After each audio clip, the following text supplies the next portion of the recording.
பிரியமானவர்களே, இயேசு கிறிஸ்துவின் இணையற்ற நாமத்தில் உங்களை வாழ்த்துகிறேன். இந்த மன்னா டுடே என்ற டெய்லி பாட்காஸ்டை கேட்கிற உங்கள் ஒவ்வொருவரையும் கர்த்ததாமே ஆசீர்வதிப்பாராக. சங்கீதம் 34:6 இப்படியாய் கூறுகிறது: இந்த ஏழை கூப்பிட்டான், கர்த்தர் கேட்டு அவனை அவன் இடுக்கண்களுக்கெல்லாம் நீங்களாக்கி ரட்சித்தார் என்பதாக. ஏழைகளின் தேவன், காட் ஆஃப் த புவர் என்ற தலைப்பின் கீழ் இன்றைய மன்னாவை தியானிக்கப் போகிறோம். ஏழைகளை நியாயத்தோடு விசாரிப்பார் என்றும் ஏழையின் பிள்ளைகளை கர்த்தர் ரட்சிப்பார் என்றும் சங்கீதம் 72:2 மற்றும் 4 கூறுகிறது. ஒரு தேவ பிள்ளை 5ஆம் வகுப்பு வரை மட்டுமே படித்திருந்தான். ஒரு பேனா அல்லது பென்சில் கூட வாங்க அவனிடம் பணம் இல்லை. அதனால் அவன் பள்ளிக்கு செல்ல முடியவில்லை. அதற்கு கூட அவன் அம்மாவிடம் பணம் இல்லை.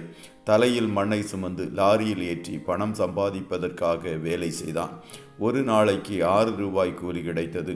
அவன் மிகவும் இளமையாக இருந்தபோது தன் தந்தையை இழந்தான். ஆனால் தேவன் அவனுக்கு பரலோக தந்தையானார். பண விஷயங்களிலும் மற்ற விஷயங்களிலும் உண்மையுள்ளவனாக இருக்க தேவன் அவனை பாதுகாத்து வந்தார். அவன் வேலை செய்யும் கடையில் பணப்பெட்டியில் எப்போதும் 1,00,000 முதல் 1,50,000 ரூபாய் வரைக்கும் இருக்கும். ஆனால் நான் என் பரலோக தலைவருக்கு முன்பாக வாழ்கிறேன். அதனால் அந்த கடையில் உள்ள பணத்தை நான் ஒருபோதும் தவறாக பயன்படுத்துவதில்லை என்று உத்தமத்தோடு இருந்தான். பின்பு அவன் மாதத்திற்கு 20,000 ரூபாய் சம்பளம் பெற தேவன் உதவினார். அவன் சொன்னான், என் வாழ்க்கைக்காக நான் என் தோளில் கற்களை சுமந்து சென்ற நாட்களில் நான் கர்த்தரை பாடினேன். இப்போது நான் ஒரு நல்ல கடையில் வேலை செய்யும் போது நான் கர்த்தரை பாடுகிறேன் என்றான். தாவீது ஒரு ஏழை மேய்ப்பனாக இருந்தபோது இந்த ஏழை கூப்பிட்டான், கர்த்தர் அவன் கூப்பிடுதலை கேட்டார் என்று பாடினார். அவன் ஒரு ராஜாவான போதும் இப்படித்தான் பாடிக்கொண்டிருந்தான். நம் பரலோக தகப்பன் நம் ஒவ்வொருவரின் தேவைகளையும் பூர்த்தி செய்கிறார். தேவன் ஆதாமையும் ஏவாளையும் தோட்டத்திலிருந்து வெளியேற்றிய போது அவர்களை நிர்வாணமாக விரட்டவில்லை. அவர்களுக்கு உடுத்துவதற்கு ஆடைகளை கொடுத்தார் என்பதை அறிந்து கொள்ளுங்கள். அது தேவனின் நன்மையின் அடையாளம். மார்க் 12:42-43 ஏழையான ஒரு விதவையும் வந்து ஒரு துட்டுக்கு சரியான 2 காசை போட்டாள்.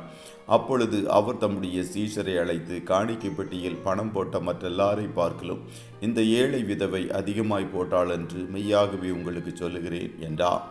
ஏழை விதவையை இயேசு கனப்படுத்தி பேசினார். அவள் ஒரு ஏழை என்று அவளை கண்டும் காணாமல் இருக்கவில்லை. இயேசு அவள் உள்ளத்தை பார்த்து, அவள் மற்ற பணக்காரர்களை பார்க்கிலும் அவள் இருதயம் செழுமையாய் இருப்பதை பார்த்தார். இயேசு எந்த ஒரு பாகுபாடும் இல்லாதவர். இந்நாட்களில் அநேகர் இயேசு வெள்ளைக்காரர்களின் கடவுள், பணக்காரர்களின் கடவுள் என்று சொல்லி தவறான எண்ணம் கொள்ளுகிறார்கள்.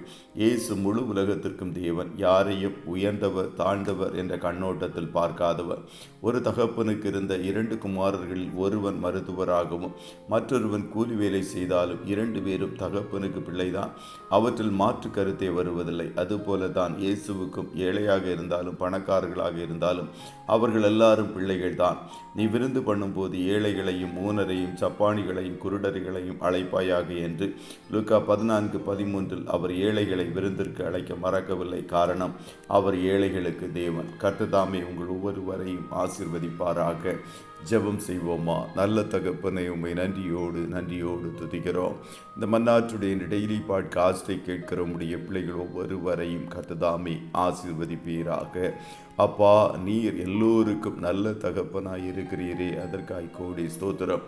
உம்மை நோக்கி கூப்பிடுகிற யாவருக்கும் நீர் நல்லவர். நீர் பட்சபாதம் இல்லாத தேவன். யாரையும் உயர்ந்தவர்கள் தாழ்ந்தவர்கள் என்று நீர் வேறு பிரிப்பதில்லை. தாழ்வில் எங்களை எல்லாம் நினைத்து இம்மட்டுமாய் உயர்த்தி ஆசீர்வதித்திருக்கிறீரே, அதற்காய் கோடி ஸ்தோத்திரம். இன்றைய தினம் உம்முடைய பிள்ளைகள் கையிடுகிற வேலைகளை ஆசீர்வதியும். போக்கிலும் வரத்திலும் உடனிரும். காரிய சித்தியை கட்டளையிடுவீராக. எல்லாவித நன்மைகளினாலும் உம்முடைய பிள்ளைகள் ஒவ்வொருவரையும் நீர் ஆசீர்வதிக்கிறீரே, அதற்காய் கோடி ஸ்தோத்திரம்.